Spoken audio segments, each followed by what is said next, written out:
大家好，欢迎收看艳红的视频。今天给大家带来的是新年特辑龙马报春灯的制作。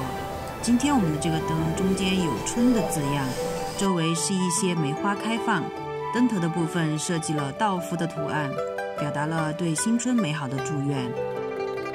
最下面画了一只牛，希望大家在牛年里牛运当头。用硫酸纸将图示的模板复刻下来，这里我们需要找到稍微厚一些的纸板来制作，再用复写纸将模板复印到纸板上。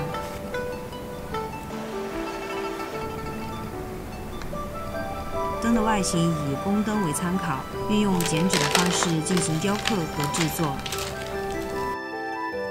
每个小板块画6个。为了防止刻蚀毛边，这里再刷上一层白乳胶。晾干以后，用刻刀沿蓝线将纸板刻镂空。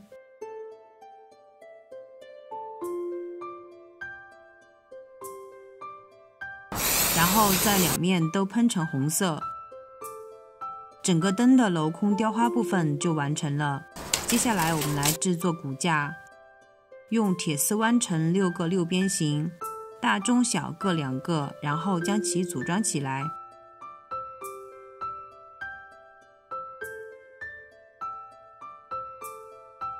将骨架喷成红色，再将镂空纸板用铜丝固定在骨架上。这里镂空花片设计了立体的结构，边缘处固定一层边框。这个灯以走马灯为原型，运用了燃气笼的原理来制作旋转的类星。当灯笼内蜡烛点燃后，热气上升形成气流，从而推动叶轮旋转。我在制作的时候做了很多次实验，最终发现叶片的转动和平衡、摩擦力还有叶片的角度关系比较大。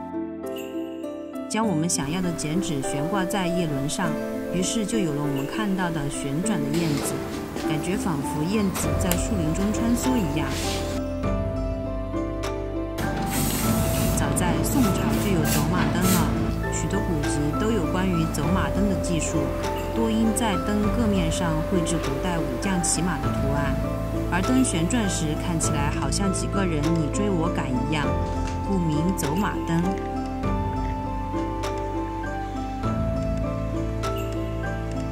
接下来我们再来增加一些龙头，用热塑材料在6个角上做6个小龙头，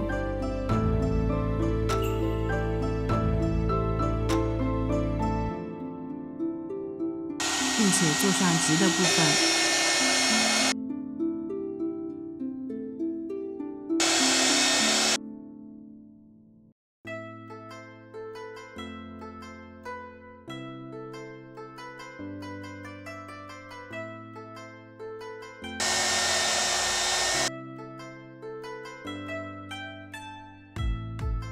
是不是和莺啼燕语报新年，马邑龙堆路几千这句诗句对应了呢？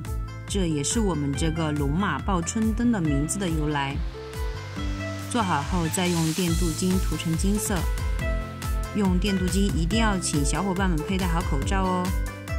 我们的主体部分就完成了，再在6只脚和底部挂上中国结，整个灯笼就完成了。接下来我们来制作头饰。本期的头饰用到的是纸盒来制作蝉花。蝉花主要流传于湖北阴山，现在已经被列为国家级非物质文化遗产。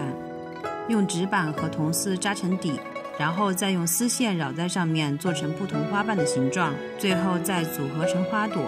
虽然制作方法比较简单，但是需要极大的耐心去一点一点的缠，所以缠花非常的耗时。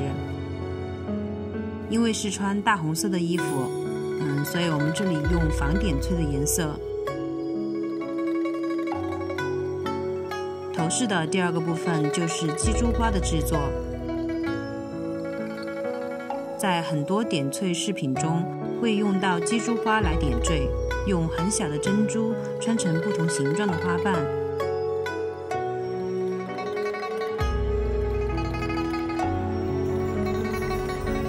再将这些鸡珠花瓣组合成鸡珠花。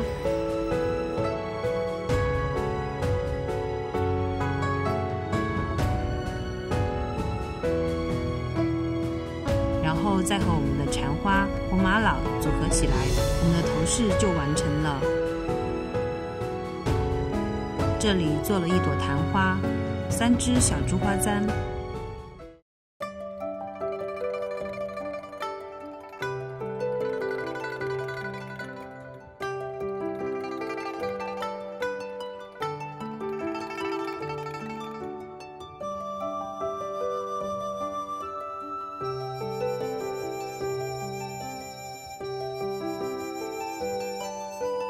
这套头饰非常的日常，小伙伴们如果喜欢这样的搭配，可以自己在家里制作搭配汉服哦。好了，我们来展示一下吧，跟着我的脚步来看看我的家乡三道堰。